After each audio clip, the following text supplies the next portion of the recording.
a segunda parte do encontro para a gente fazer um debate, né, sobre tudo, né, que a gente viu e até mesmo uma avaliação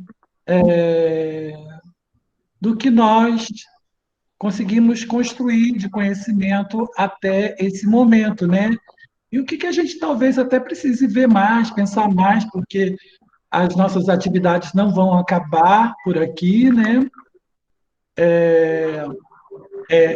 As atividades tanto do Geadas, quanto do Gelins, quanto do grupo da Isabel continuam, inclusive a gente está tudo a todo vapor, né?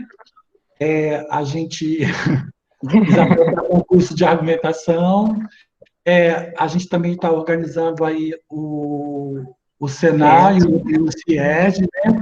Que inclusive a gente prorrogou as inscrições, que vai até o dia 10, mas não Né? vai passar disso, porque a gente já está com 75 trabalhos e muita gente pediu para prorrogar. Então já tem um número bom, né? Tem GTs que já estão com 12 trabalhos, né? Então, mas como muita gente pediu, a gente prorrogou, mas não passa do dia 10, tá? E quem quiser apresentar trabalho pode ainda se inscrever, né? E E também são assistir. muitos GTs, né? Então dá para encontrar um GT que você consiga alinhar a sua pesquisa, a sua reflexão, né? São vários GTs, então acho que isso é bem legal do evento, né? Exatamente. Outra coisa, os minicursos, né, que nós estamos dando. Então, a discussão de Bakhtin não para aqui também, porque o professor Adair Sobral também vai dar um curso sobre o primeiro livro do Bakhtin, né, Filosofia como do Ato Responsável, né? Eu nunca sei o nome direito, eu sei que é Filosofia do Para a Ato filosofia Responsável, do ato ético. Em do ato portu... ético, Isso. Em né? português ficou assim, para a filosofia do ato ético. Então, para a filosofia do ato ético. Então, ele vai dar um curso sobre essa obra. Então, a discussão do círculo não termina aqui. Hoje a gente está falando de Voloshinov, mas o círculo tem o Medvedev e o Bakhtin e o Voloshinov. Não só eles, é muito maior o círculo, né? Mas são os mais expressivos então estudá-los ajuda a compreender, inclusive, o próprio trabalho do Voloshinov. Então, a gente não para por aqui e a gente também tem a intenção de continuar com as discussões, né? A gente deve fazer outros minicursos, outras atividades em torno do círculo de Bakhtin e também, no meu caso, do interacionismo sociodiscursivo, né? Do Broncar. Bom, a gente vai começar. O Everton, você pode colocar os slides? Está meio assim, meio capenga, mas Isso dá sim. para.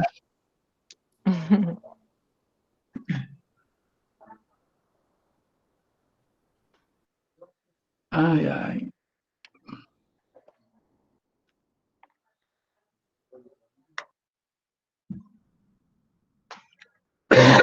Desculpe que eu estou gripado. Bom, nós hoje vamos trabalhar o capítulo 7, né? Tema e significação na língua, tá? Nesse capítulo, nós vamos ver alguns tópicos, tá? Que é tema e significação, o problema da percepção ativa, avaliação e significação e dialética da significação, tá?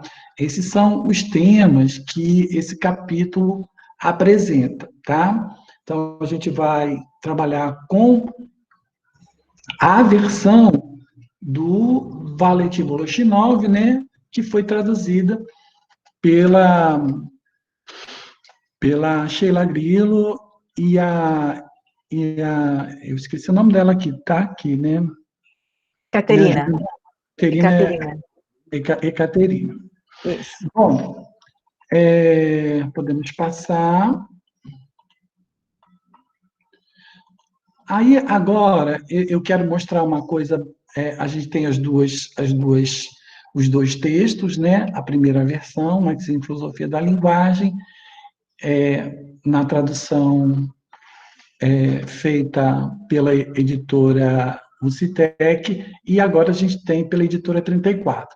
E a gente nota já de cara uma diferença muito grande entre as duas traduções, né? Então, eu vou mostrar para vocês, no próximo slide, uma diferença bastante grande, inclusive na hora de ler a gente vai observar isso, né?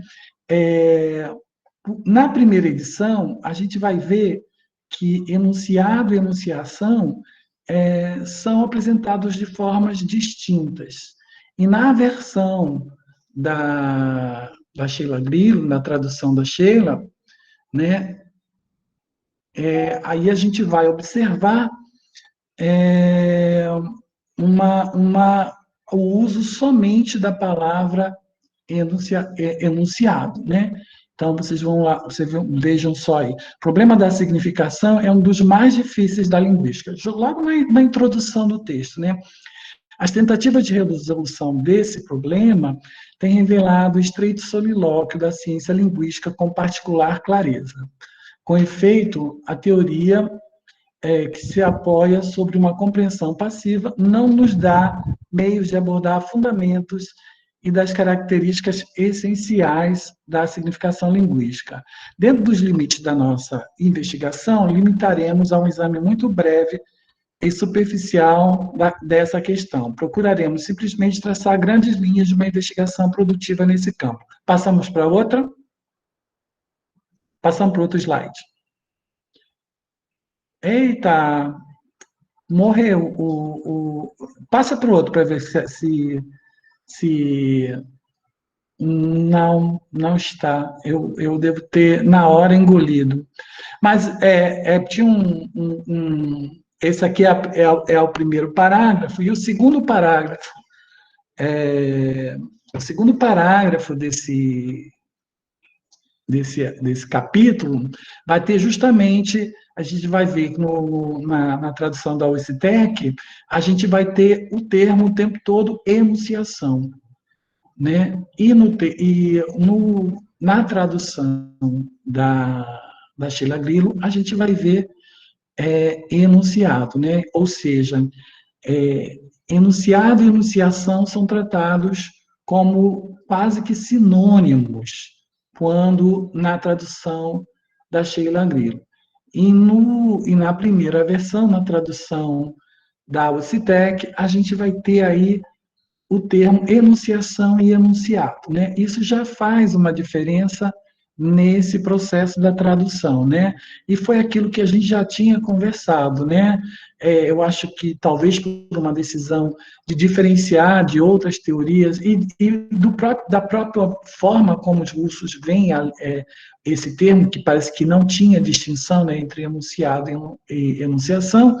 Então, nessa tradução, a gente só tem o termo enunciado, na tradução da Sheila Grillo, né?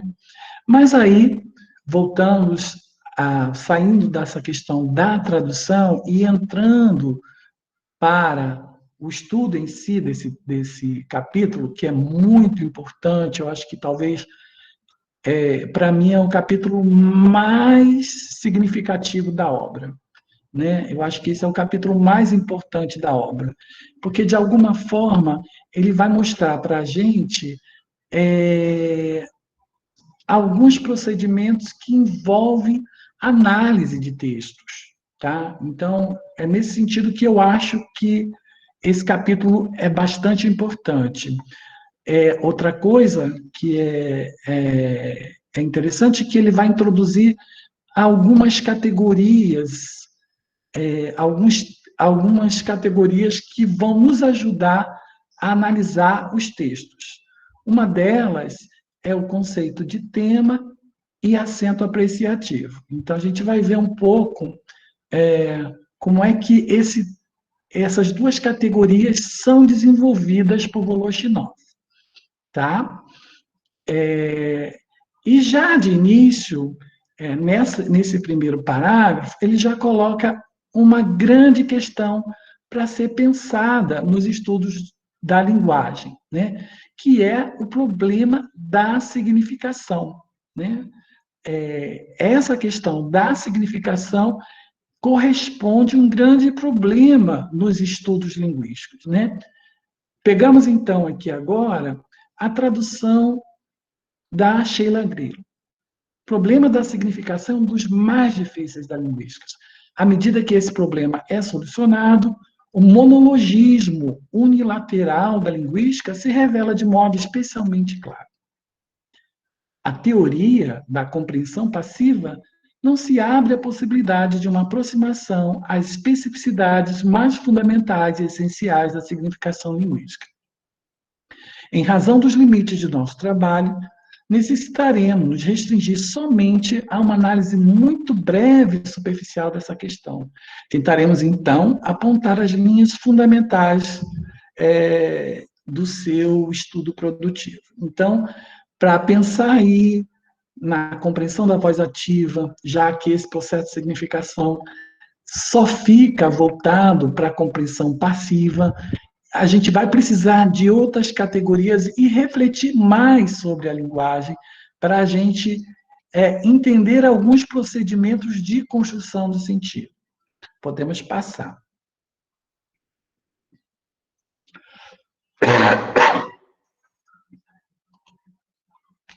Bom, aí a gente vai entrar numa categoria muito importante para pensar a questão da significação, né?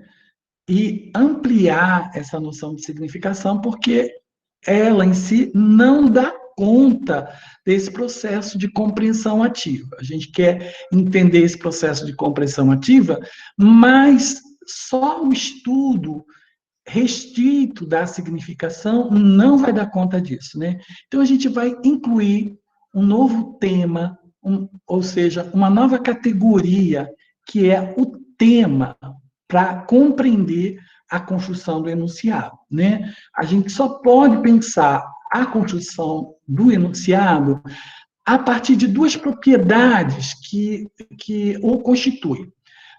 A primeira seria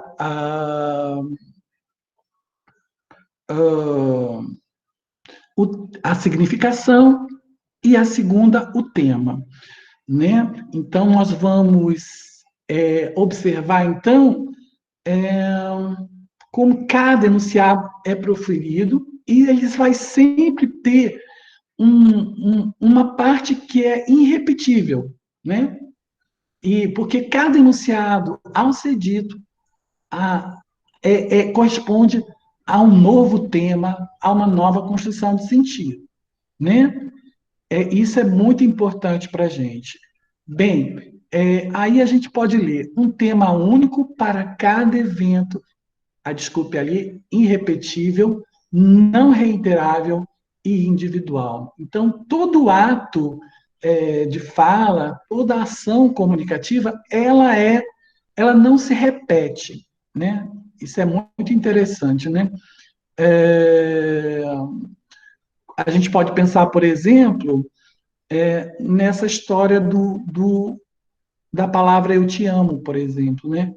Como é que a gente pensa essa palavra, né? Quando eu falo, quando eu conheço uma pessoa e fico encantado por aquela pessoa, eu digo eu te amo de um jeito. Aí eu começo a namorar e a coisa começa a cair um pouco na rotina, e eu já digo um eu te amo com uma outra intensidade. E às vezes até, eu posso até dizer, até com uma intensidade mais profunda ainda, se por acaso eu passar por um acidente, ver que aquela pessoa foi muito boa comigo e o sentimento intensifica.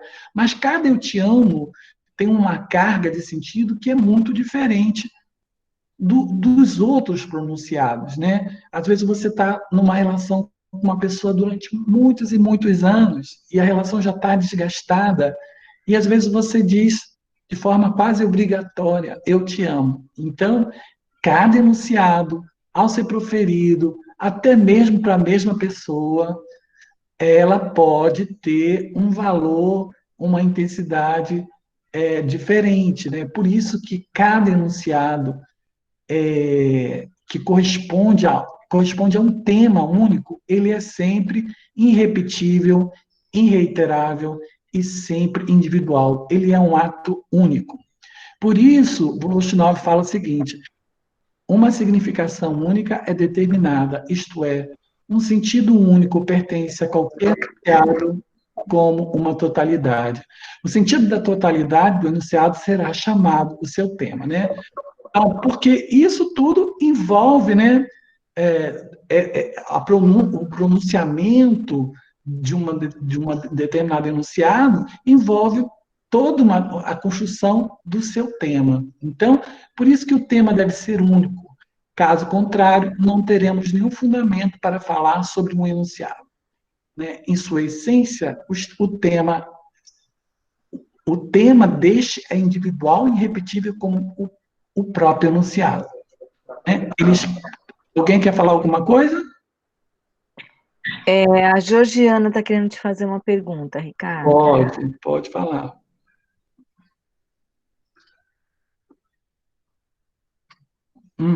Pode perguntar. Boa noite. Boa noite. A respeito do tema, porque é a primeira vez que eu leio a obra, né, e é a primeira vez que eu me deparo com essa ideia de tema, né, e eu realmente não, assim, eu fiz a leitura e não sei se ficou muito claro como é que eu posso fazer aí, e assim, eu entendi o conceito, mas não ficou muito claro para mim como eu posso fazer a identificação desse tema no enunciado. Aí o senhor estava falando agora desse exemplo do eu te amo, né? E exatamente eu entendo essa ideia de vários contextos, né? E eu vejo muito isso assim, esses exemplos como um contexto. Assim, então, nesse exemplo, só para talvez me ajudar um pouco a entender essa identificação, qual seria a diferença aí dos temas a cada vez que eu enuncio o eu te amo, né? A cada vez que eu falo isso para mim talvez não tenha ficado muito claro. Eu agradeço desde já. Porque eu posso falar um eu te amo com a fissura da paixão. Eu posso falar um eu te amo de uma forma fraternal. Eu posso falar um eu te amo com um sentimento mais espiritual. Eu posso falar o eu te amo de diferentes maneiras. Se eu falo de diferentes maneiras, em diferentes intenções, eu tenho temáticas diferentes. Né? Eu não tenho a mesma temática.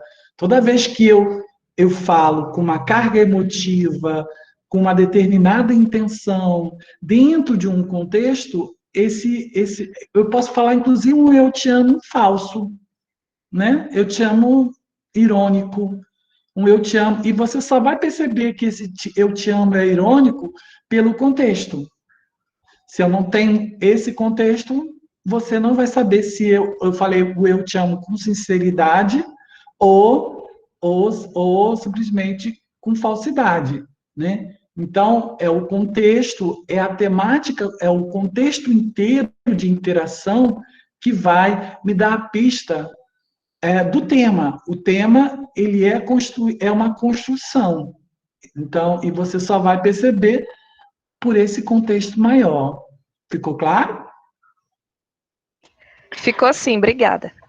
Ricardo, além do contexto, né, os valores axiológicos que cada momento solicitam, né, são bem determinantes para a construção do tema, né? Porque a cada circunstância você está mobilizando diferentes valores axiológicos, né? Por isso que o Voloshin vai insistir tanto, né, na compreensão ativa que a gente tem que ter diante dos enunciados, né? Exato, tá? Então, existe essa questão dos valores e existe essa questão desses sujeitos que estão aí nesse processo. As questões axiológicas estão muito presentes na construção, porque até esse eu te amo pode, dependendo da forma como é dita, né, pode existir uma relação de sexo ou uma relação de gênero, né, onde a mulher não pode dizer eu te amo, dependendo da cultura, né, dependendo da sociedade, né, só o homem pode dizer, vai depender muito, né, essas expressões de sentimento, né, vai depender muito desse contexto, que é sempre situacional, axiológico, histórico, social, tudo isso, né? Então, por exemplo, o enunciado a boa mulher deve saber lavar, passar e arrumar a casa. Bom, esse enunciado, dito no contexto lá de 1500, ou de 1600, ou 1700, é um enunciado que é muito natural, que é muito comum, porque os valores daquela época, né, a cultura daquela época vê isso como uma coisa comum, como uma coisa natural. Mas se a gente traz isso para o século XXI, para esse mesmo enunciado dito agora, de acordo com os novos valores, ele vai soar muito diferente. O efeito desse enunciado vai ser diferente por conta dos novos valores, das novas condições em que a gente vive, né? Então, por isso que os efeitos dos enunciados são decorrentes do tempo histórico e da situação, do contexto situacional, né? Por isso que ele vai ser sempre irrepetível, não reiterável e sempre individual. Ele é sempre um ato único, o que difere muito de outras teorias, como, por exemplo, a análise do discurso, né? Que vai ter uma postura diferente em relação a essa que a gente está apresentando aqui. E o próprio... Em relação desculpa, achei que você tinha acabado. Pode falar, Isabel. Não, em relação a esse ponto, José Eduardo, tem uma questão aqui no chat. Você quer fazer a sua questão, José Eduardo? É sobre a questão da irrepetibilidade, justamente. Uhum. Essa questão é uma questão que realmente as pessoas esbarram nesse primeiro momento nessa questão. Por isso que eu fiz questão de colocar, inclusive, de letra maiúscula, né, para a gente poder discutir esse ponto. Entendi. É que, na verdade... Posso falar? Pode falar. Boa noite, professor. É que o senhor vem falando justamente nessa irrepetibilidade do enunciado e disse que ele também não é reiterável, segundo o livro que a gente está estudando. Mas, assim, como eu venho trabalhando com mídias, principalmente no caso do cinema, eu queria saber como seria essa questão em relação ao enunciado presente na mídia, né? Que a gente pode reassistir. Então, é a mesma coisa, porque você pode ter pensado numa propaganda com um determinado efeito, mas não é garantia que esse efeito vai... primeiro que os sujeitos são diferentes, né? Então, para cada sujeito, aquilo que você pensou pode gerar um efeito aproximado, né? Mas os sujeitos primeiro são diferentes, né? Então, nesse processo, o enunciado como chega ao outro, né, o efeito que ele produz pode ser muito diferente daquele que você imaginou. E tem um outro fator que é muito importante da gente pensar, que é a própria questão do acontecimento, né? A cada novo acontecimento, uma palavra pode ter um sentido bem diferente, né? Os enunciados proferidos por aquela pessoa pode ganhar um novo valor, né? Então, os sentidos do enunciado tá em constante movimento em relação aos acontecimentos que ocorrem. Por exemplo, agora mesmo a gente teve um fato, né? O caso da deputada Flor de Lis, né? Então, que é da bancada evangélica, etc. e tal. Depois dessa posição da polícia em relação ao assassinato do marido da deputada, as falas dela foram retornadas, inclusive nas redes sociais, né? Algumas críticas que ela fazia à questão do aborto, em alguns posicionamentos que ela fazia, que tinham um determinado efeito, pelo menos para um grupo de evangélicos, deixa de ter o mesmo efeito devido aos acontecimentos, né? Então, a gente tem que levar em conta esses acontecimentos históricos, sociais e interacionais, porque a gente está falando não só numa dinâmica social histórica, a gente está falando também nesse processo daqui, que a gente está tendo aqui, de interação. Então, os enunciados vão ganhando novos valores.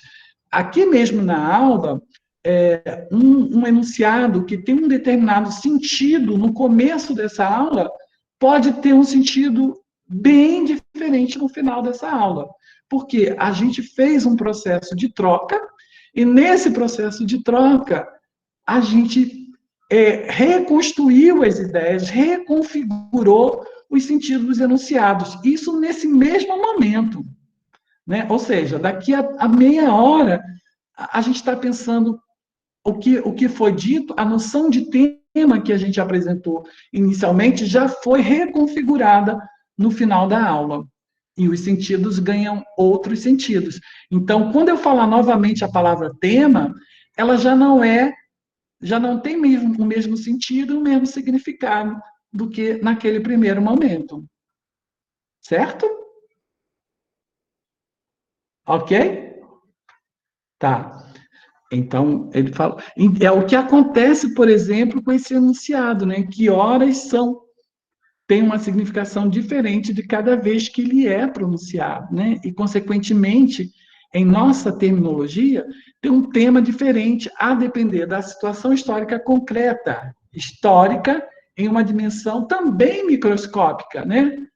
Essa situação de aula, que o tema pode ser uma situação micro, a gente vai ver essa transformação dessa visão, ao qual é pronunciado e qual pertence em essência.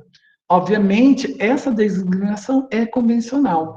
Aqui, o tema abarca até mesmo a sua realização. Por isso, não se pode confundir o nosso conceito com o tema na obra literária. Não tem nada a ver o tema que a gente pensa lá na obra literária com essa noção de tema que a gente está aqui apresentando nesses estudos do Voloshinov, tá? Então, a gente aqui vai trabalhar com uma outra noção de tema, tá bom? Não é aquele que a gente encontra. É bem diferente. Talvez essa seja a dificuldade quando a gente entra nesse estudo da visão de tema do Voloshinov. Aí está falando aqui a Georgina. Acho que exatamente... Espera aí, deixa eu ver aqui o que ela fala. Eu acho que exatamente porque eu ter essa ideia muito fixa pelo termo, que talvez eu tenha tido dificuldade para compreender essa outra noção. Exatamente, porque é uma visão diferente dessa que a gente coloca nos estudos literários, né? E aí o próprio Voloshinov apresenta essa ideia que é muito importante para a gente. Passamos para outra.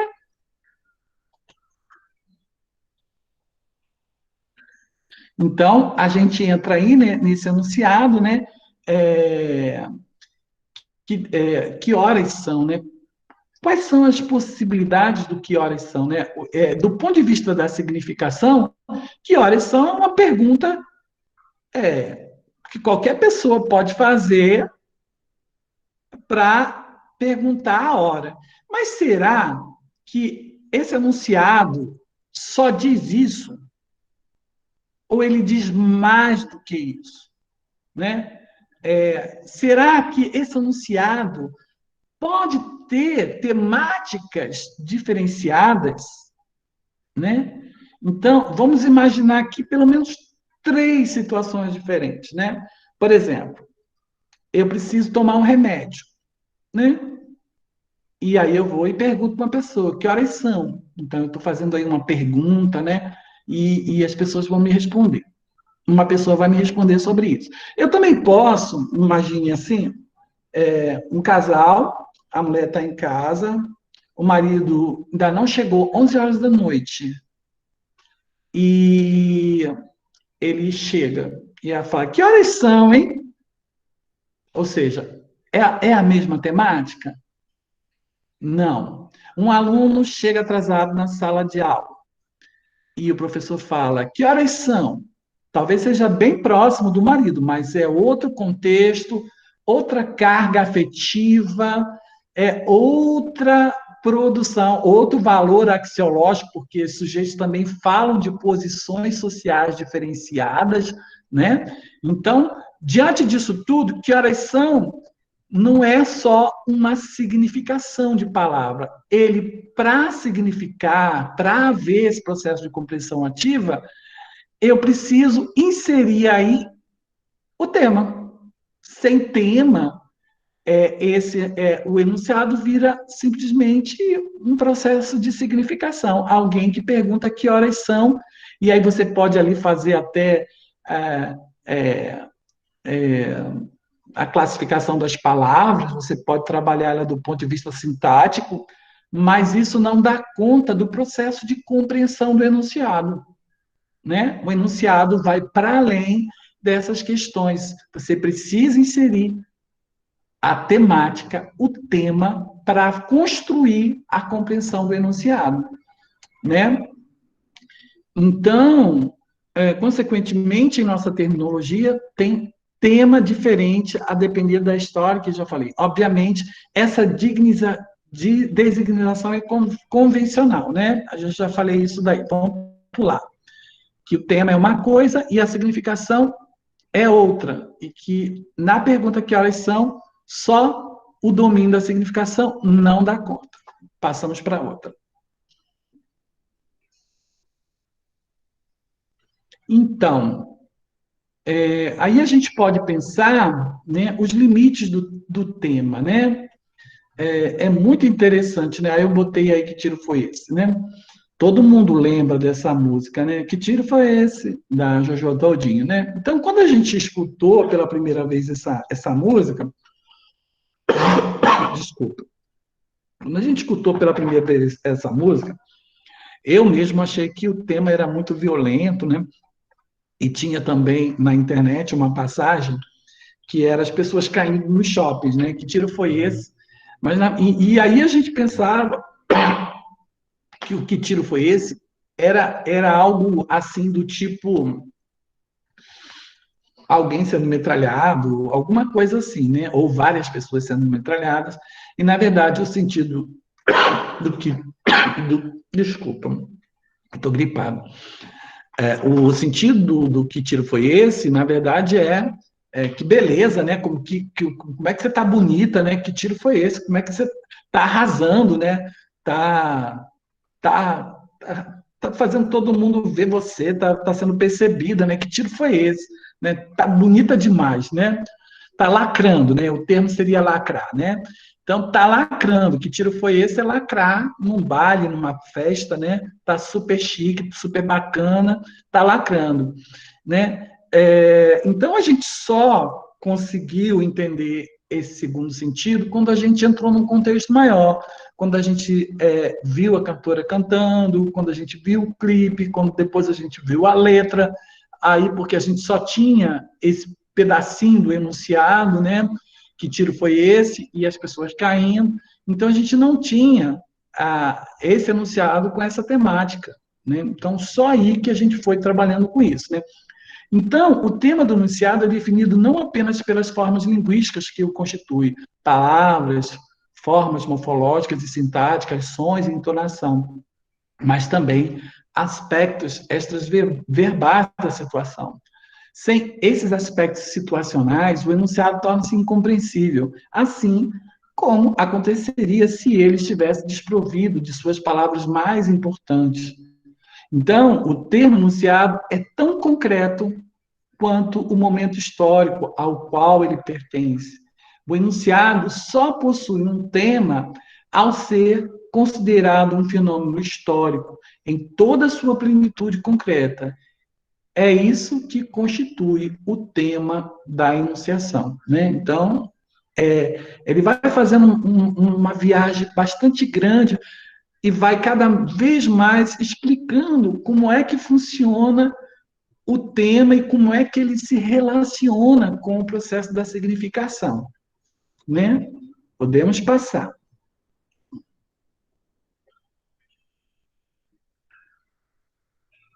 Mas que é interessante também a gente pensar, se a gente tem tema, a gente também tem significação. Ela constitui, do mesmo modo que o tema constitui o enunciado, a significação também vai constituir o enunciado, né?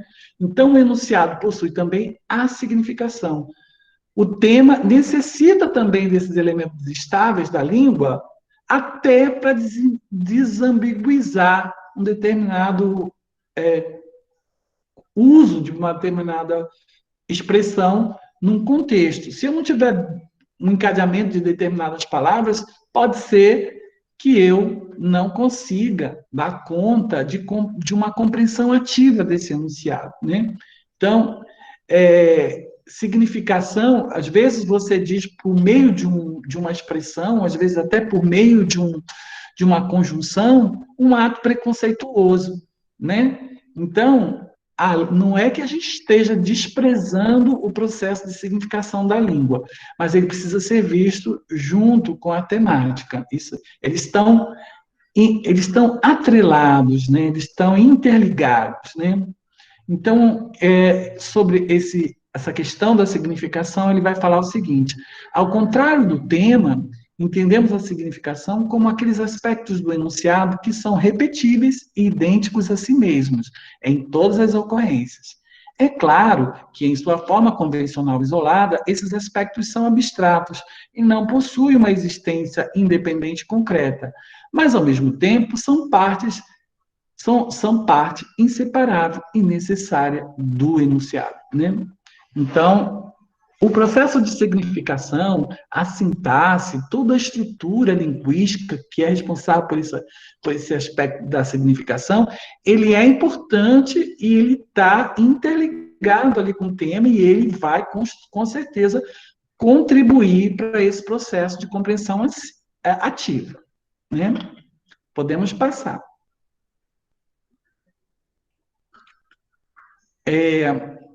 E aí, né, a gente tem alguns enunciados que eu fui colocando alguns exemplos, algumas coisas para a gente ir pensando, né?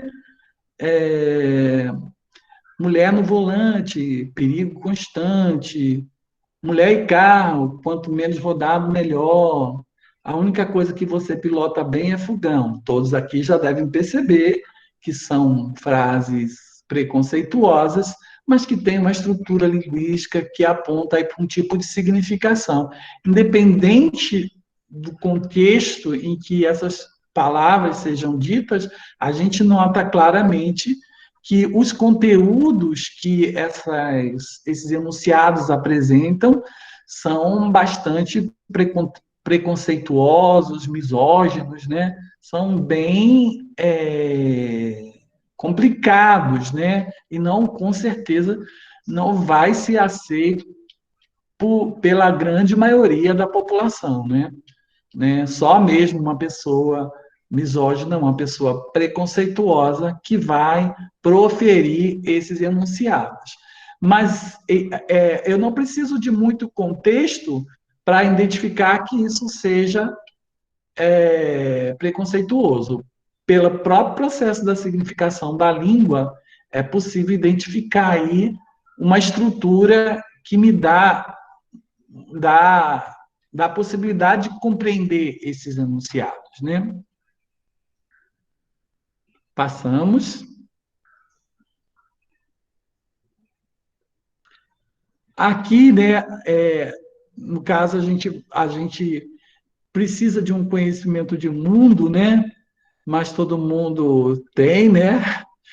Precisa conhecer quem é a figura retratada aí, que no caso aí é a ministra Damares, né? E um fato, né, que todo mundo lembra, né? Rosa para menino e azul para homem, né? E aí tem ali também uma contrapalavra, né? O importante é o pobre roxo de fome. Então ali você tem ali uma pessoa, né, preocupada com o uso do rosa para a menina e azul, enquanto outras pessoas estão ali morrendo de fome, né? Crianças morrendo de fome. E tem aí também, menina de rosa, menino de azul. Meu pai mandou vestir laranja, né? Temos aí também uma situação, né, de contrapalavra, né? Alguém que, de alguma forma, ao escutar um determinado enunciado, se coloca numa posição diferente e estabelece aí uma réplica, né? Estabelece uma réplica, né? Então, no processo de interação, a gente vai ver também esse processo, né? De palavra e contrapalavra, de réplicas, né? Às vezes a palavra em concordância e às vezes a palavra numa situação de oposição. Isso já revela aí uma compreensão ativa, né? Podemos passar.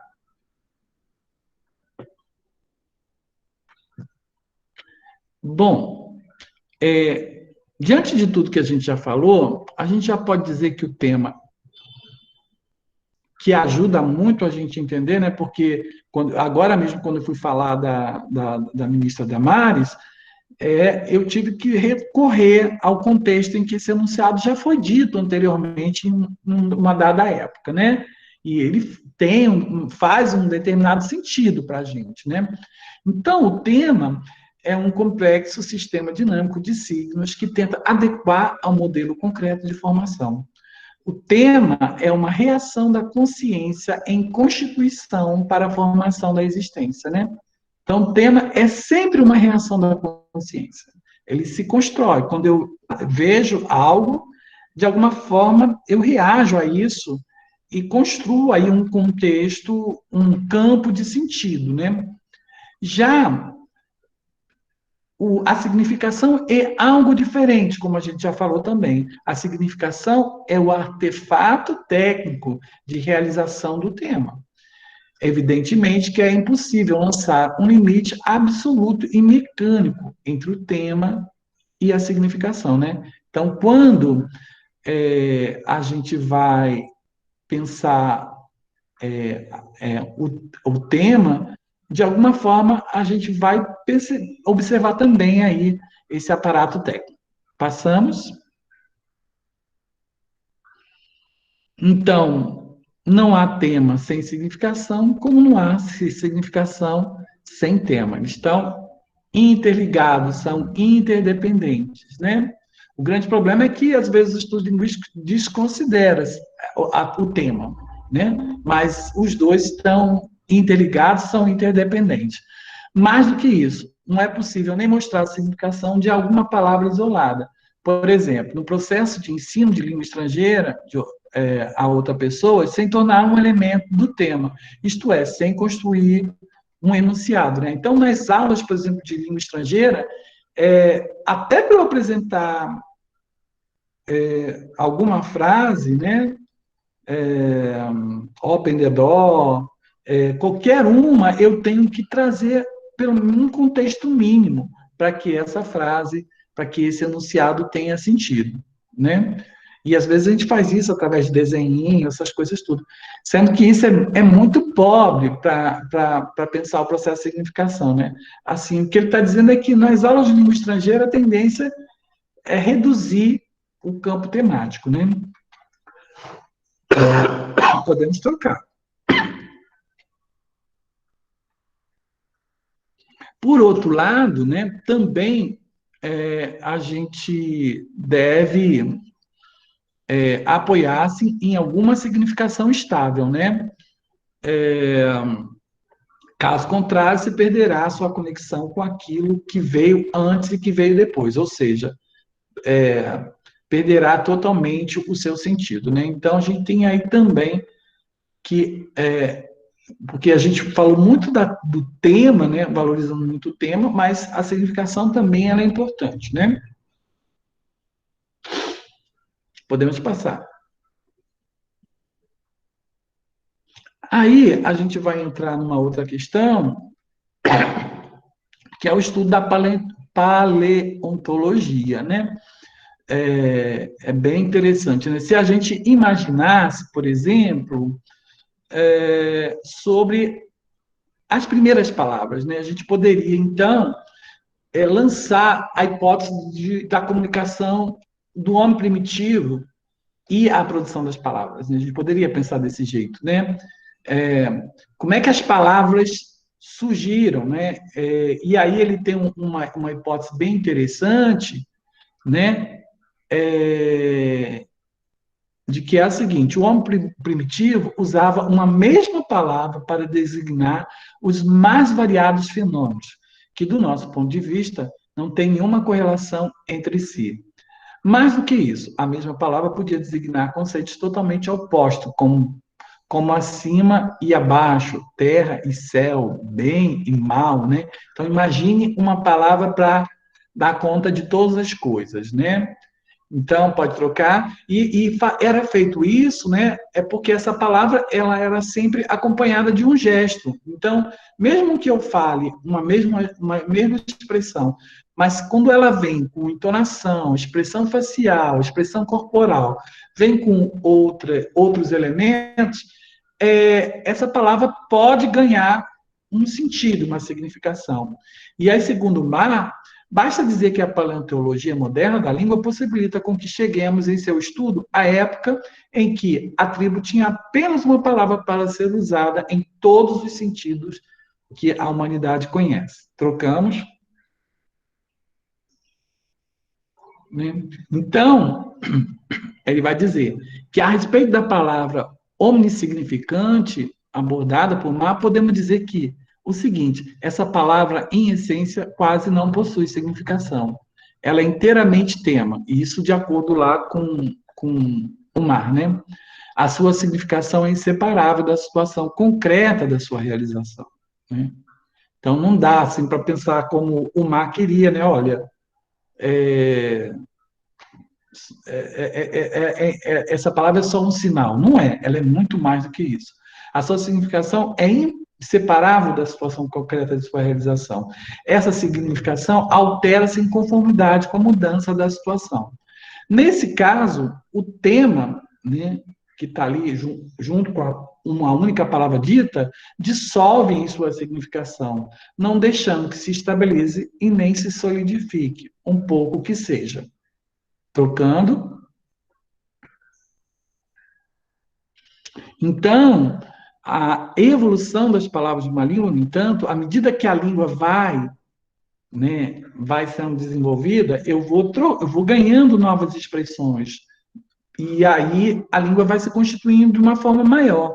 Mas a ideia aqui é de que parece que não havia muitas palavras, né? Havia algumas expressões sonoras, e essas expressões sonoras, junto com o corpo temático, que fazia com que elas tivessem uma significação naquele contexto, né? Mas na medida que a língua vai se desenvolvendo, vai se ampliando a reserva dos conjuntos sonoros, as significações começam a solidificar-se em consonância com as linhas gerais mais recorrentes da vida da coletividade, que define o uso temático das diferentes palavras. E aí, uma vez que o tema pertence somente à totalidade do enunciado, uma palavra isolada só adquirir um tema na medida em que figura as qualidades do enunciado completo, né? Então, a gente vai estar sempre nesse contraponto aí, né? A gente tem a temática, que é muito poderosa, e a gente tem aí a palavra que só se realiza nesses contextos, né? Alguém gostaria de perguntar alguma coisa? Falar alguma coisa? Podemos continuar? Então, passamos. Eu preferi fazer a leitura porque o texto é muito rico e tem muita coisa, né? Aqui, a gente vai ver uma coisa bem interessante, que ele vai falar dessa hierarquia, né? Entre o tema e a significação. Já deu para perceber, né, que o tema ele tem um poder muito grande no processo de compreensão dos enunciados, né? Do processo de compreensão ativa, né? Então, ele mostra que existe essa hierarquia, né? Do tema e da significação, e um modo de estudar a significação, né? Então, a gente teria dois modos de estudar a significação, né?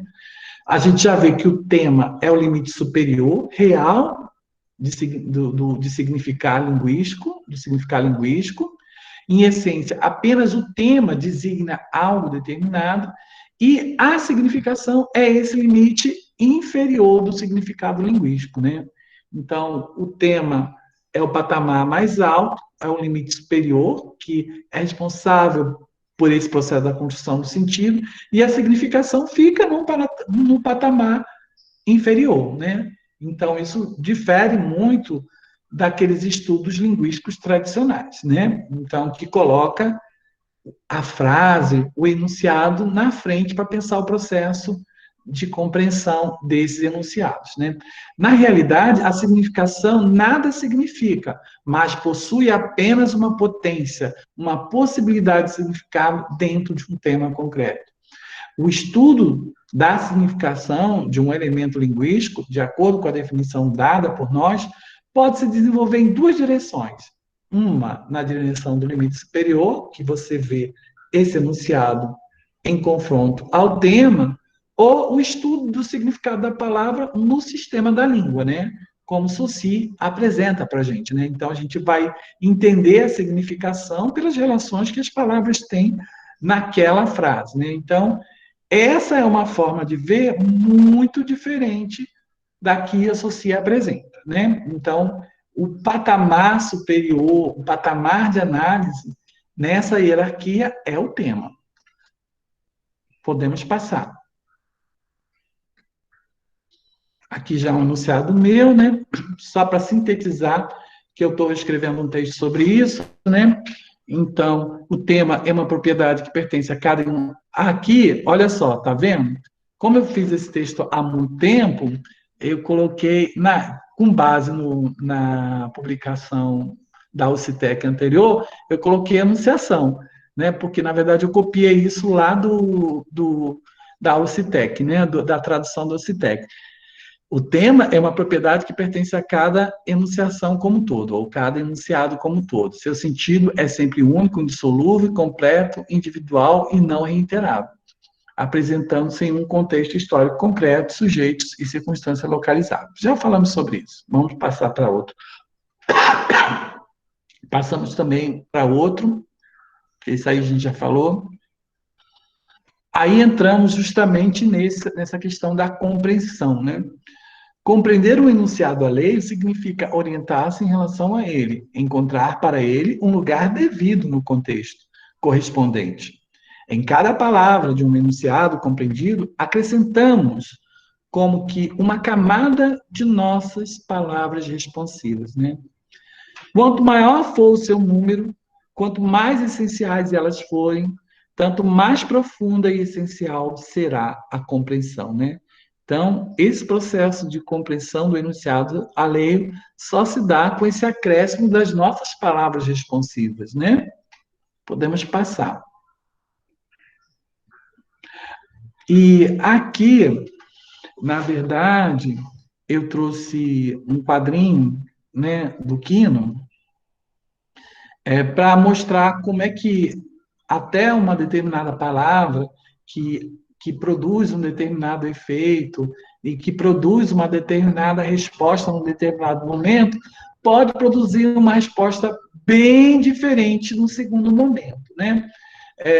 Provavelmente, se eu contar para vocês uma história de acidente, vocês vão ficar muito curiosos sobre esse acidente, eu acredito, né? Principalmente se for um acidente real. Se for um acidente que eu estou aqui inventando, talvez não seja interessante, mas se for um acidente real, com certeza vocês vão querer saber detalhes desse acidente, né? Então, aqui a gente tem uma cena de uma pessoa contando um acidente, veja só.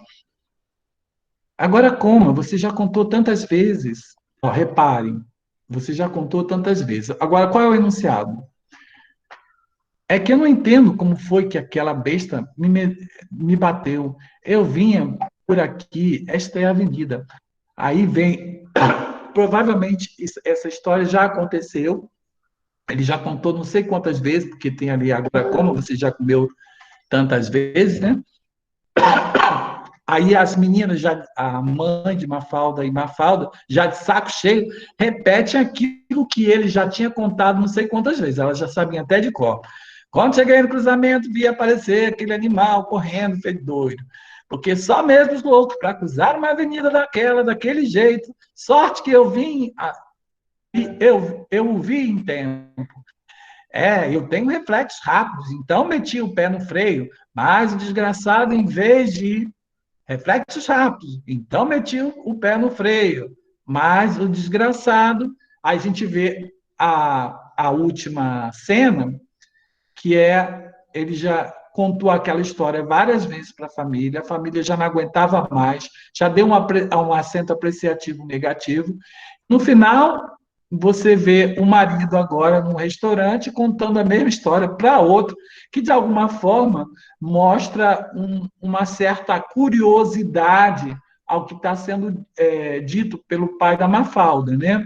Ou seja, o enunciado produz um determinado efeito a depender desse contexto, né? E as respostas, né, a compreensão ativa e também vai sendo modificada dentro desse processo da interação. Podemos passar para outra. Aqui temos uma outra situação, né, que eu quero trabalhar bastante essa questão da compreensão ativa, da compreensão responsiva, né? Aqui nós temos foi um outdoor, né? E nesse outdoor, uma academia colocou isso aí, né? Neste verão, qual você vai ser? Sereia ou baleia? Né? Aí tem a modelo que está aí, né? Que é uma modelo bastante bonita, né? Mas tem uma pergunta, né? O que vocês fariam se lessem esse enunciado, né? Como é que esse enunciado soa para vocês? Existe aí um processo de compreensão responsiva? Vamos ver aí uma leitora de uma revista deu uma resposta para essa propaganda. Vamos lá, passamos para outra. Veja a resposta. Uma mulher enviou a eles a sua resposta e distribuiu o seguinte e-mail. Ontem eu vi um outdoor com a foto de uma moça escultural de biquíni e a frase: neste verão, qual você vai ser? Sereia ou baleia? Respondendo: baleias estão sempre cercadas de amigos. Baleias têm vida sexual ativa, engravidam e têm filhotinhos lindos. Baleias amamentam, baleias andam por aí, cortando os mares e conhecendo os lugares legais, como a Antártica e os recifes de coral da Polinésia. Baleias têm amigos golfinhos. Baleias comem camarão à beça. Baleias esguincham água e brincam muito. Baleias cantam muito bem. Baleias são enormes e quase não têm predadores naturais. Baleias são bem resolvidas, lindas e amadas. Sereias não existem. Se existisse, viveriam em crise existencial. Sou um peixe ou um ser humano? Não tem filhos, pois matam os homens que se encantam com a sua beleza. São lindas, mas tristes e sempre solitárias. Querida academia, prefiro ser baleia. Né? E a referida academia retirou o outdoor na mesma semana. Isso daqui é uma resposta, né, que a gente tem aí, né? Todo enunciado, ele aponta também para uma atitude responsiva, né? A gente pode responder ou não, a gente pode explicitar o nosso posicionamento ou não, mas aí a gente vê aí um procedimento aí, um momento de compreensão responsiva e de atitude responsiva, né? Podemos passar, né? Então, o limite da significação sem compreensão, né? A gente pode pensar também a significação que é um efeito de interação entre o falante e o ouvinte no material de dado conjunto sonoro. Então, aí é a crítica, novamente, ele vai fazer essa crítica, né, que não dá para pensar a relação com os enunciados só pelo aspecto da significação, né? Visto que essa significação era só uma faísca elétrica surgida apenas durante o contato de dois polos opostos. Quem ignora o tema, acessível apenas a uma compreensão ativa e responsiva, e tenta, na definição da significação da palavra, aproximar-se a seu limite inferior, estável, idêntico, na verdade, quer acender uma lâmpada desligando a corrente elétrica. Né? Ou seja, como é que você vai acender uma lâmpada sem corrente elétrica? Né? Como é que você vai fazer o processo de compreensão sem o tema, sem a compreensão desse tema? Né? Podemos passar. E aí, ele vai falar uma outra coisa, que é esse tema. Então, a gente vai ter aí o tema, a significação, e a gente vai ter um outro elemento aí que é muito importante, que são os acentos apreciativos, né? O tom avaliativo, porque o contexto ele é feito de tema, de significação e de acento apreciativos. As palavras são ditas com acentos apreciativos, né? Qualquer palavra realmente dita não possui apenas tema e uma significação no sentido objetivo, conteudístico dessas palavras, mas também uma avaliação, pois todos os conteúdos objetivos existem na fala viva, são ditos e escritos em relação a certa ênfase valorativa. Sem uma ênfase valorativa, não há palavras, né? Então, às vezes acontece isso, né? A gente às vezes vê muitos professores, quando lê um poema, ele não dá aquela ênfase valorativa, aquele tom de emoção, aquela entonação emotiva. E aí as palavras ficam quase que vazias de sentido, que o poema não funciona, né? Sem os acentos apreciativos, às vezes até o entendimento do enunciado fica comprometido, né? Passamos para outro. Então, a camada mais evidente, mas ao mesmo tempo mais superficial da avaliação continuada na palavra é transmitida com a ajuda da entonação expressiva. Na maioria dos casos, a entonação é definida pela situação mais próxima e muitas vezes pelas suas circunstâncias efêmeras. No entanto, a entonação pode ser mais essencial, né? Em muitos casos, a entonação define, né, o sentido de um enunciado, né? Podemos passar. Bom, aqui eu vou perguntar para vocês, né? Vamos fazer um exercício. A gente tem um tema, quero ver quem vai me dizer, né? E a gente tem um acento apreciativo, que a gente pode até coincidir, né? A gente tem uma palavra aí, que é uma palavra meio que abstrata, né? E qual é o tema desse enunciado? Eu não vou sair desse slide enquanto vocês me responderem. Qual é o tema desse enunciado? A gente pode chegar aí se a gente observar o contexto, né? O enunciado em si. Qual é o tema desse enunciado? Repreender o bebê? Já falamos repreender o bebê. Eu acho que Mafalda está dizendo que ele é um extraterrestre, que tem o Atlas, o globo terrestre aí do lado, e pelo que ela viu aí por dentro. O que ela viu? Ela viu, provavelmente tenha visto cocô. Tenha visto cocô. Se viu cocô, quando alguém vê cocô, o que vocês acham que ela está sentindo? Nojo, né? Exato. Então, a temática aí, né, esse et aí que é dito com assim, ai, meu Deus, que nojo, é alguma coisa desagradável, né? Porque o cocô nunca é agradável, né? A não ser o nosso, que a gente às vezes fica olhando assim, só para ver se está bonitinho, né? É porque a palavra que foi usada aí não é a nossa, né? Aqui do Sergipe, da região aqui próxima de Sergipe, na Bahia, a gente diz eca, como Mandi Braz escreveu. Pois é. O que eu quero mostrar aqui mas vocês vão ver que essa palavra daqui também não é usada lá também, não. Tá? A gente agora vai perceber. A gente tem um tema aqui, tá? Então, repare que, dependendo do recorte que eu faça, eu só peguei um pedacinho do enunciado. Como eu peguei só um pedacinho desse enunciado, eu tenho uma determinada temática. Mas, se eu trago um outro contexto maior, a temática passa a ser outra. tá? Ou eu vejo uma outra temática, outras temáticas aqui. E aí vocês vão entender o valor desse et, tá? Vamos para outro.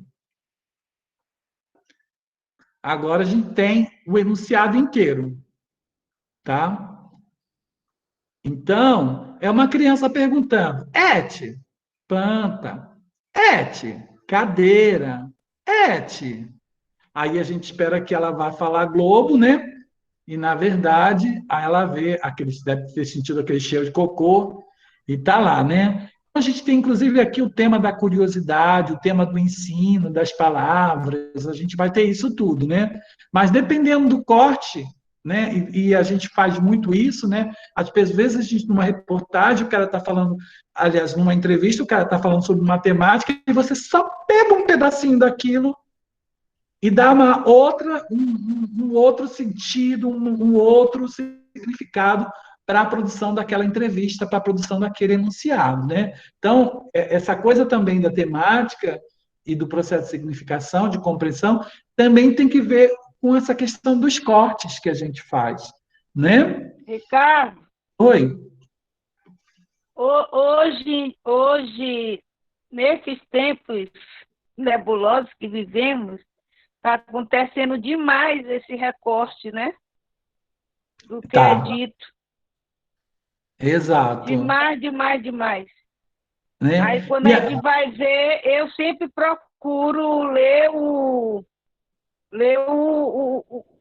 na totalidade da coisa, eu procuro, né? De onde saiu esse pedacinho aqui. E quando a gente vai ler o todo, ou assistir o todo, a gente vê que não tem nada a ver. A compreensão que as pessoas fazem do que é dito não tem nada a ver com sua totalidade. Exato. E aí, é esse o gesto de compreensão responsiva, né? É esse sujeito que não se satisfaz, né, com esse pequeno segmento, consegue ver numa amplitude maior essas coisas todas, né? Então, a gente pode materializar essa ideia por aqui. Podemos passar mais um pouquinho. Aí, lá na página 233,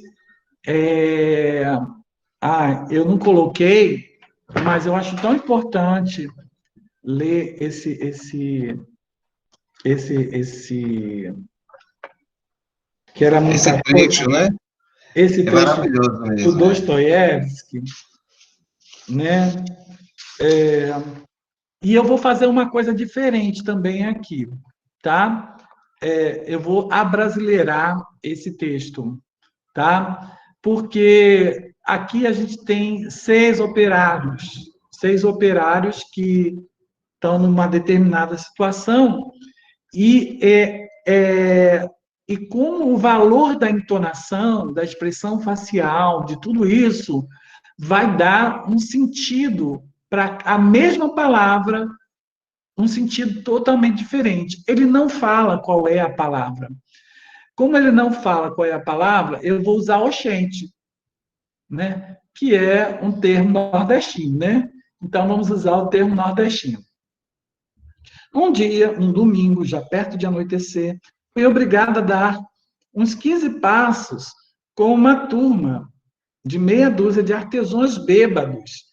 E, nesse momento, convenci-me de que é possível expressar quaisquer pensamento, quaisquer sensação, e até mesmo as reflexões mais profundas, apenas com um uso deste substantivo, que eu vou chamar de oxente, que, além de tudo, não é polissílabo. Né? Oxente, tem 3 sílabas, dá para ser. Então, um rapaz pronuncia intenso, enérgico, tal substantivo para expressar uma negação cheia de desdém e algo que havia sido discutido antes. Gente! Ou de desdém. Olha, é enérgico, uma negação, gente, deve ser alguma coisa assim. Com desdém, gente! Né? É resposta. O segundo rapaz repete o mesmo substantivo, mas usando outro tom e sentido. né? Provavelmente eles viram alguma coisa. E de dúvida quanto à veracidade da negação do primeiro. Oh, gente! Né? Eu estou imaginando aqui, cada um imagina o que quiser, né? Eu imaginei aqui, não vou falar não, é alguma coisa de origem sexual, um objeto sexual, e cada um está vendo, se espontâneo, está vendo de um jeito, né? Então, mas aí cada um pensa, porque ele também não diz o que é. O terceiro rapaz, indignado contra o primeiro, intromete-se na conversa, intenso e excitado, e grita para ele aquele mesmo substantivo, mas já com um tom de repreensão e jura. Oh, gente! O segundo rapaz se intromete de novo, indignado contra o terceiro, contra o ofensor, e o interrompe, como se dissesse algo assim. Por que você foi meter o bedelho aqui? A gente estava discutindo com tranquilidade. E, de repente, você surge do nada e começa a xingar o fio, cara. Né? Aqui parece até o filho do cão. E ele expressa todo esse pensamento com aquela mesma palavra proibida, com aquele mesmo nome monossílabo, de certo objeto. Talvez apenas erguendo o braço e tomando o terceiro rapaz pelo ombro. Mas, de repente, um quarto rapaz, mais jovenzinho do grupo, até agora em silêncio, provavelmente depois de descobrir uma solução para o problema que originou toda a discussão, levanta a mão em êxtase e grita: ó, gente! Tipo eureka, né? E o que os senhores acham? Descobrir. Nada de nada, eureka, ou descobrir. Então, a palavra oxente com sentido de eureka, né?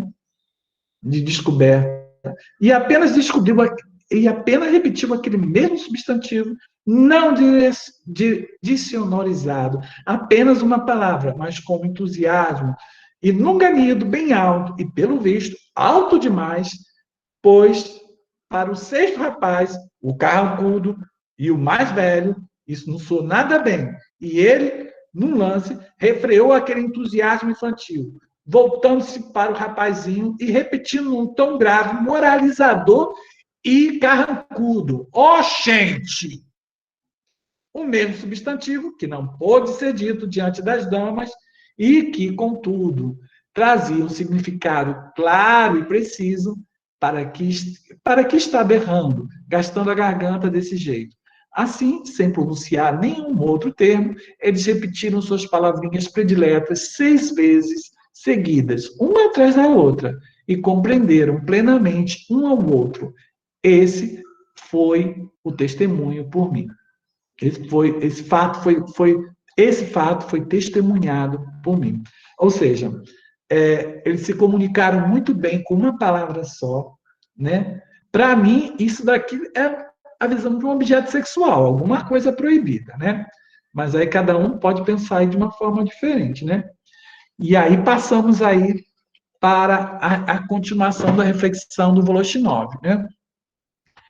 As 6 palavras operárias são todas diferentes, apesar do fato de todas consistirem na mesma e única palavra. Essa palavra, de fato, só constitui um suporte de entonação. A conversa é conduzida por meio das entonações que exprimem as apreciações dos interlocutores.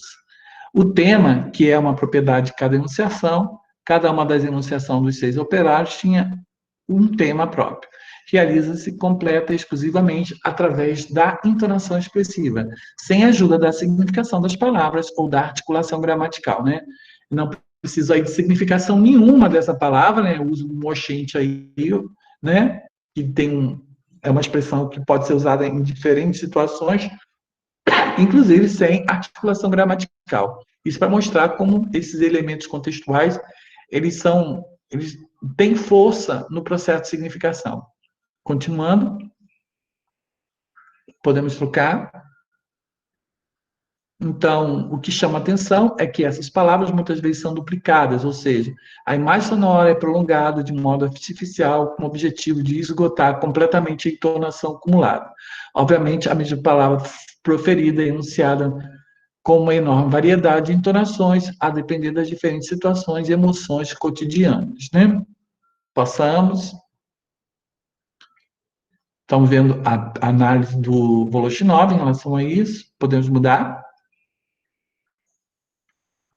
Então, aí a gente viu essa questão do acento apreciativo, né, do ponto de vista de uma interação ali face a face, né, como um termo pode aí ganhar vários sentidos. Mas a gente pode avançar um pouco mais em relação a essa questão do acento apreciativo em relação à questão do horizonte social, né? Porque algumas palavras, algumas ideias, né, das quais a gente fala, elas têm um determinado valor, né? Inclusive, tem expressões, palavras que são termos, tabus, que a gente não pode dizer nunca, em quase nenhuma situação, e tem palavras que, quando a gente diz, tem um determinado valor, e outras não têm. Por exemplo, é muito interessante, eu gosto de dar sempre esse exemplo. Passei no vestibular, para qual curso? Aí, o cara fala, eu passei para medicina. E você, passou para quê? Passei para professor, para magistério. Você percebe aí uma entonação, né? Uma entonação para baixo, né? Então, por quê? Porque existe aí um determinado valor social, né? Existe aí um discurso de quem passa para direito, quem passa para medicina, tá passando para um curso que é superior, né? E que os outros cursos ligados, por exemplo, principalmente à área de magistério, são cursos menores. Então, a própria entonação que se dá quando se fala passei para medicina e passei para letras ou passei para pedagogia, é uma entonação que tem uma espécie de som mais baixo, né? Uma declinação, e com o próprio valor visto como uma coisa menor. Né? Então, não que seja, porque eu sou professor. Às vezes também, a própria profissão de professor, né? Eu sou professor. Tem gente, o que você é? Eu sou médico, eu sou dentista, eu sou professor. Né? A gente, às vezes, não fala com orgulho, não dá o acento apreciativo de orgulho. Né? Mas isso tem a ver com os discursos sociais. Né? Então, o que tem prestígio na sociedade? Né? O que tem valor na sociedade? Né? Então, nosso próprio ato de dizer, quase que inconsciente, já dá uma determinada entonação diante da apresentação de uma determinada profissão, né? Lixeiro, né? Então, para muitos, lixeiro pode parecer uma coisa menor e até dizer, e muitos dizem com orgulho. Então, isso é o que é o acento apreciativo. Isso marca um enunciado com uma certa significação, né? Então, em qualquer enunciação, por maior que seja a amplitude do seu aspecto semântico e da audiência social de que goza, uma enorme importância pertence à apreciação. Não se pode construir uma enunciação sem modalidade apreciativa. Toda enunciação compreende, antes de mais nada, uma orientação apreciativa. E é por isso que na enunciação viva, cada elemento contém, ao mesmo tempo, um sentido e uma apreciação. É justamente para compreender a evolução histórica do tema e das significações que compõem que é indispensável levar em conta a apreciação social. A evolução semântica na língua é semente ligada à evolução do horizonte apreciativo de um dado grupo social e à evolução desse horizonte apreciativo. Né? É muito interessante falar dessa questão do horizonte apreciativo, né? Da evolução do horizonte apreciativo. Né? Então, a gente já viu durante muito tempo a palavra gay, a palavra travesti, com um acento apreciativo muito pejorativo, né? Desculpa. Um acento depreciativo. Hoje, a palavra gay, a palavra homossexual, transexual, ganhou uma nova conotação na sociedade. Então, hoje, negro, né? Hoje, ser negro é motivo de orgulho, Mas durante muito tempo, até algumas pessoas negavam a sua própria origem étnica por conta do valor apreciativo negativo que essas palavras tinham. Então, as palavras também ganham novos acentos apreciativos a depender desses horizontes apreciativos que vão evoluindo e vão se transformando, né? Então, a gente consegue perceber essa mudança, né? No sentido da totalidade de tudo que tem sentido e importância aos olhos de um determinado grupo. E é inteiramente determinada pela expansão da infraestrutura econômica. Aí já é uma outra questão, que também, a questão da infraestrutura também é um fator que pode ser levado em conta, né, das transformações dos assentos apreciativos aí também, né? Passamos. Alguém gostaria de comentar alguma coisa? Passamos. A Elaine tem um exemplo para dar de uma palavra com várias significações lá no Maranhão. Elaine, você não gostaria de abrir seu microfone e comentar?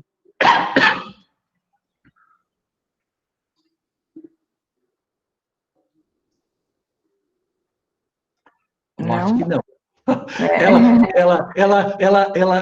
Ela apresentou um acento apreciativo mudo. Brincadeira, Elaine. Brincadeira, Elaine. Sim, Boa noite, Elaine. Porque eu achei bem interessante, né, quando o Ricardo falou da expressão oxente e com as diferentes entonações, os significados que ela ganha. A gente usa muito a expressão minha irmã. Então, dependendo do contexto, da maneira que você fala a palavra minha irmã, ela ganha diferentes significados, né? Como, por exemplo, eu cheguei em algum lugar, eu estou assustada, então eu falo assim, minha irmã, o que foi que aconteceu? Então, é bem interessante, né? Essas significações que a palavra minha irmã ganha nesses diferentes contextos. Quando eu estou com alguma dúvida, eu falo assim, minha irmã, aí a pessoa já sabe que eu não entendi. Então, é impressionante, né? Como uma única palavra, ela pode significar tanto também, dependendo da região.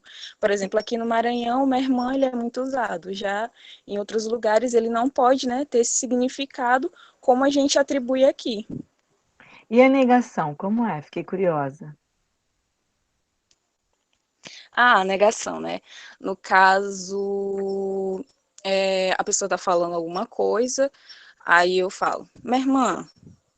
Aí a pessoa já entende. Não, eu tô negando aquilo que foi dito. Minha irmã, então é que depende muito da entonação e do contexto em que a palavra está sendo dita. Então, na oralidade, que ela pode ser entendida melhor. Às vezes eu explicando aqui, pode ser que não seja entendida da maneira como ela ganha esse No uso, né? Você quer dizer. Isso, né? É o contexto de interação mesmo. Isso. Obrigada, Elaine. De nada. Muito bacana. Estamos quase terminando. Passamos.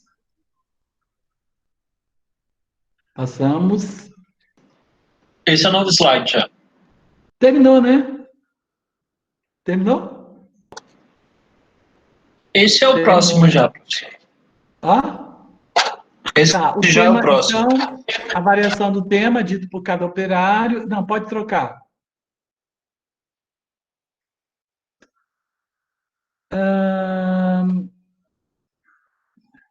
Então, o pressuposto da estabilidade das significações e o restante é visto como desvio, desconsideração do tema, né? Não existe essa questão da estabilidade, né? Estabilidade em si, né? O pressuposto que esse aspecto realmente existe e é estável é completamente falacioso. Deixaria o tema inexplicado, uma vez que ele, de maneira alguma, poderia ser reduzido às condições de significação ocasional ou lateral das palavras, né? Passamos.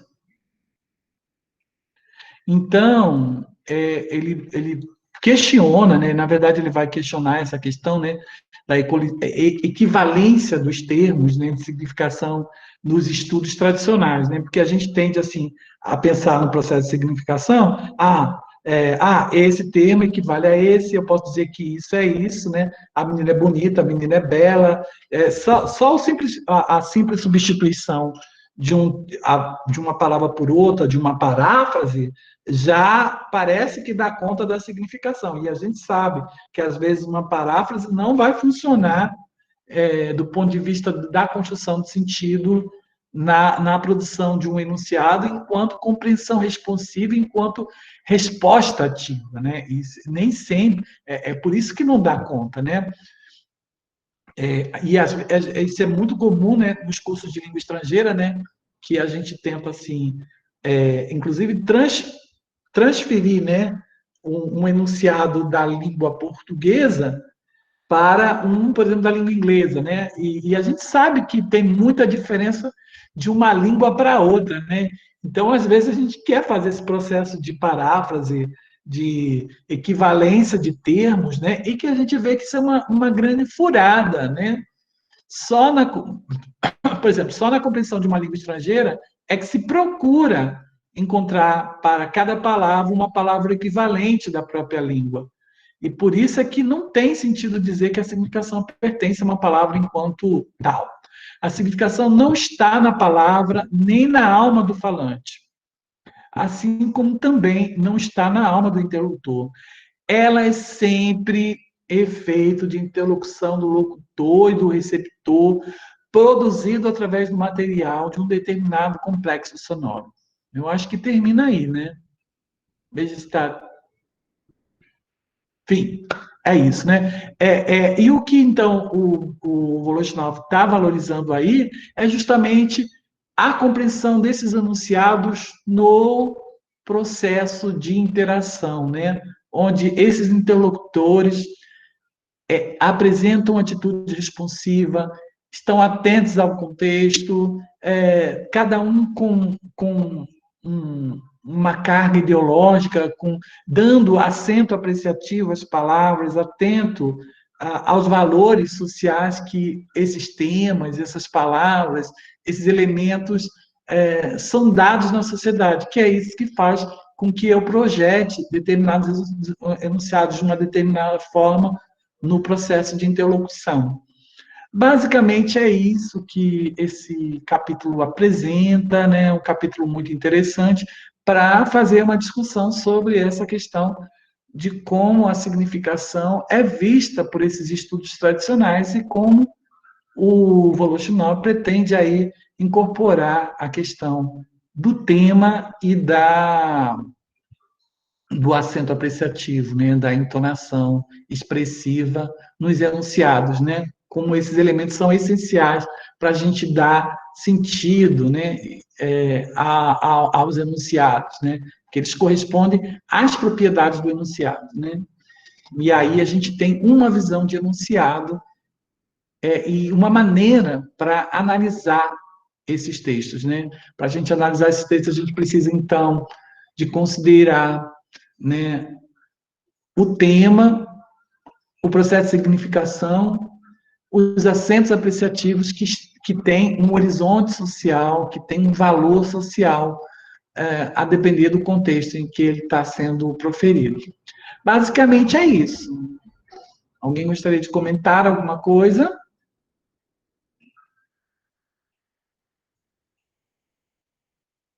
Essa foi a minha parte. Eu acho que a gente encerra aqui, né? E aí, Isabel, quer comentar? Não, eu acho que comentar não, mas acho que seria interessante a gente pensar, né, como como você falou no começo da sua apresentação, é importante a gente pensar nessa distinção, sobretudo quando a gente depois vai estudar o texto dos gêneros do discurso, né? E a gente tem lá como um primeiro item característico o conteúdo temático, né? Então, como a gente pode entender esse conteúdo temático, né? Essa discussão a gente já tinha ali no círculo desde a publicação de Marxismo e Filosofia da Linguagem, né? Você já pensou sobre isso? Você gostaria de comentar? Sinceramente, eu não tinha pensado, não, mas é exatamente isso, né? Porque esse conteúdo temático, esse algo dizível, tem a ver com todo esse contexto, né? Geralmente, quando eu faço o projeto PSD, eu nunca penso a análise de um texto só pensando no que está dito no texto, né? Eu sempre penso no gênero, como é que ele se desenvolveu, na própria temática que é tratada pelo autor, como é que ela já foi tratada em outros textos, né? Para justamente fazer esse movimento da contrapalavra, da compreensão responsiva, né? É sempre com essa atitude, né? Então, o conteúdo temático não é só, não dá para você captar o conteúdo temático só pelo que está presente no texto. Você precisa de mais contexto para você construir. E esse conteúdo, às vezes, essa temática, ela é sempre recortada, né?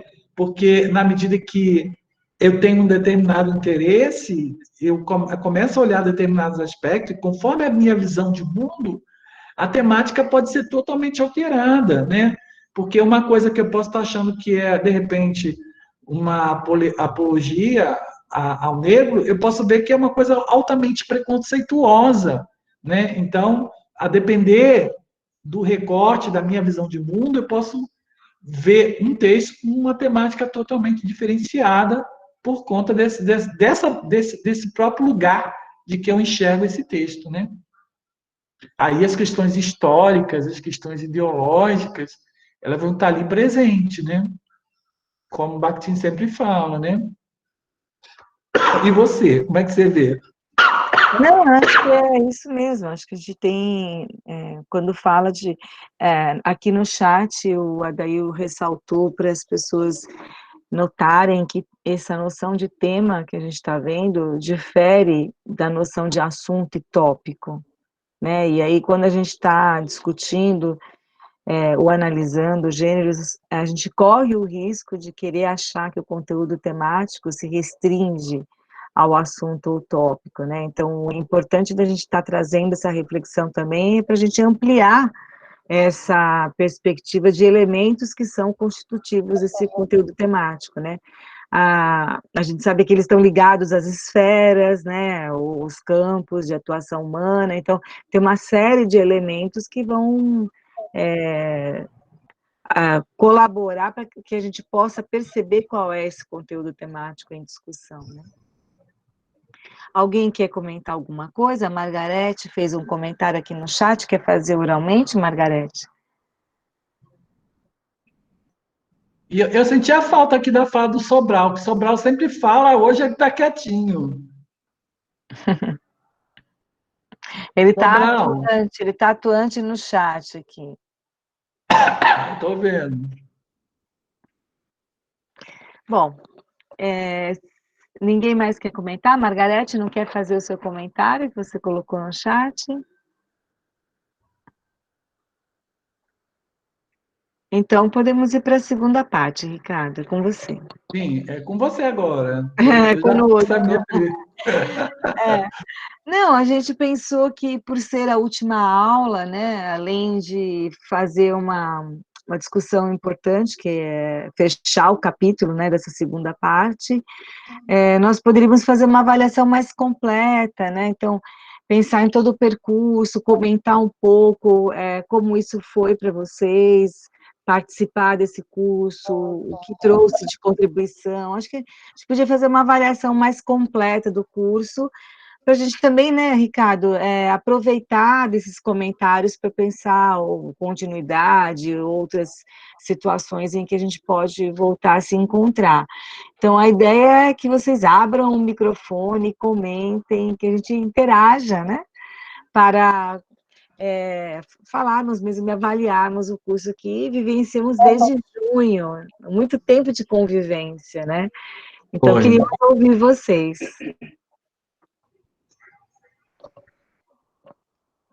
Quebre o microfone, Lira.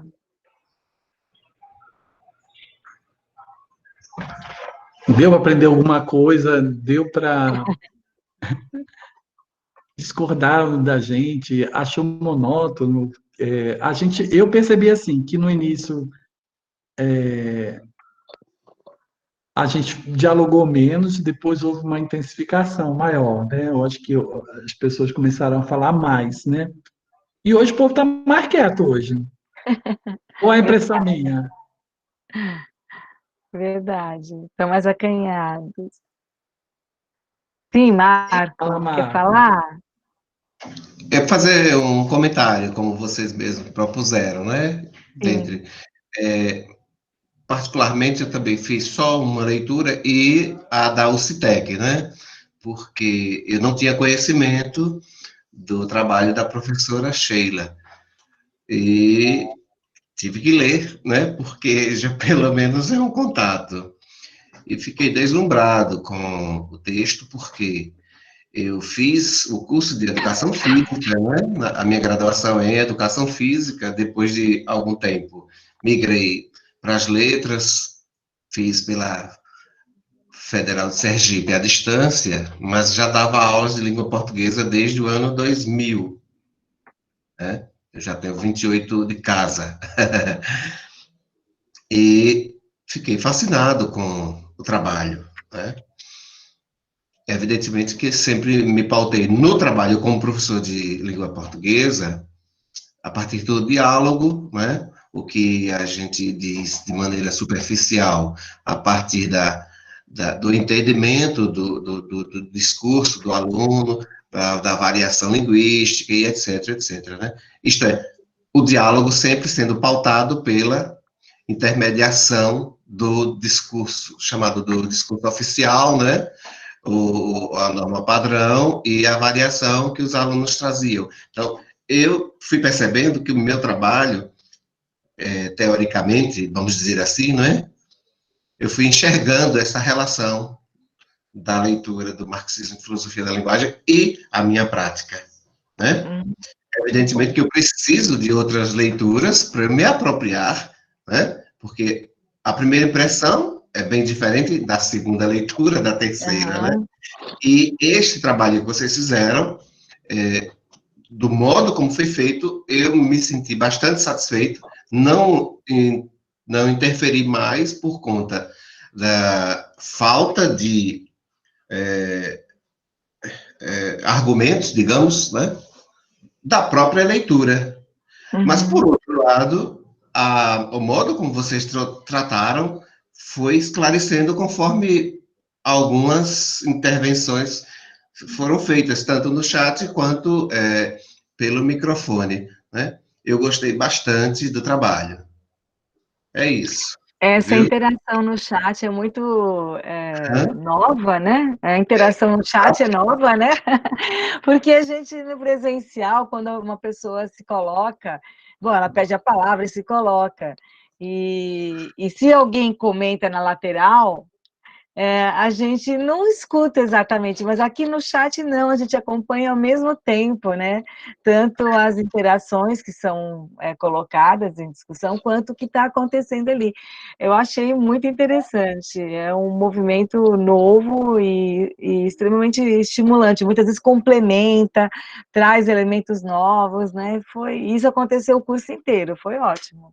Então, só para complementar, eu participo de um grupo que é dos mesmos moldes de clube de cinema, é o Cinematógrafo, em Salvador. E, como você disse, professora Isabel, acontecem dois debates, um pelo chat e outro pelo microfone, né?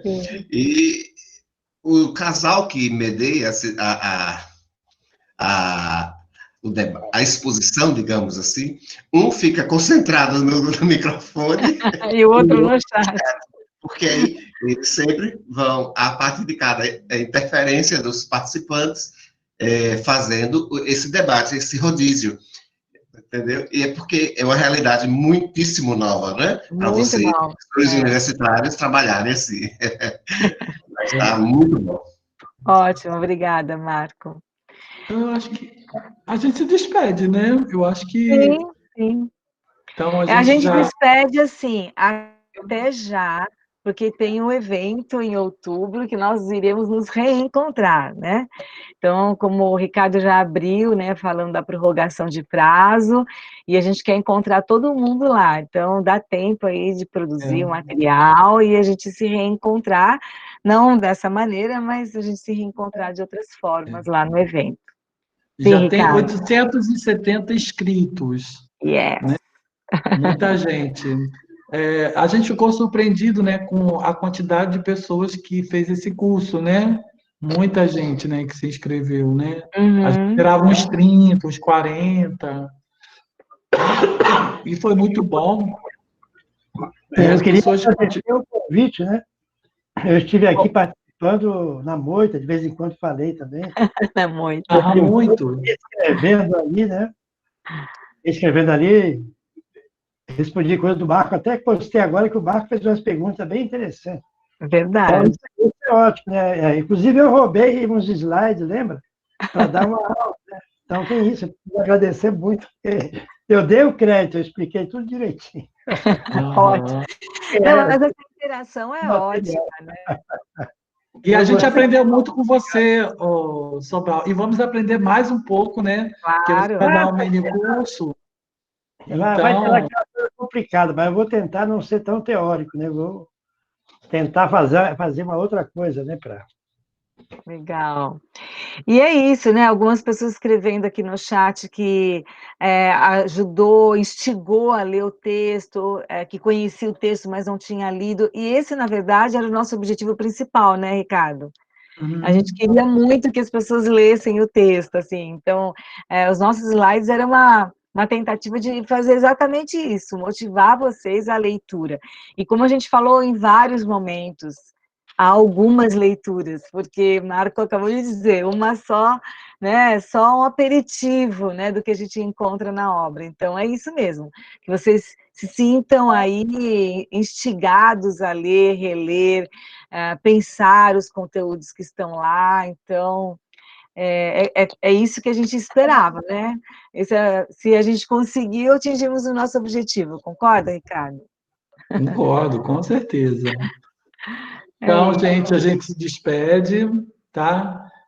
Entendendo que não é uma despedida... Não, é um até já. É um até já. É um até já. Tá bom? Tchau, gente. Beijo. Tchau. Bom descanso e até outubro. Até outubro.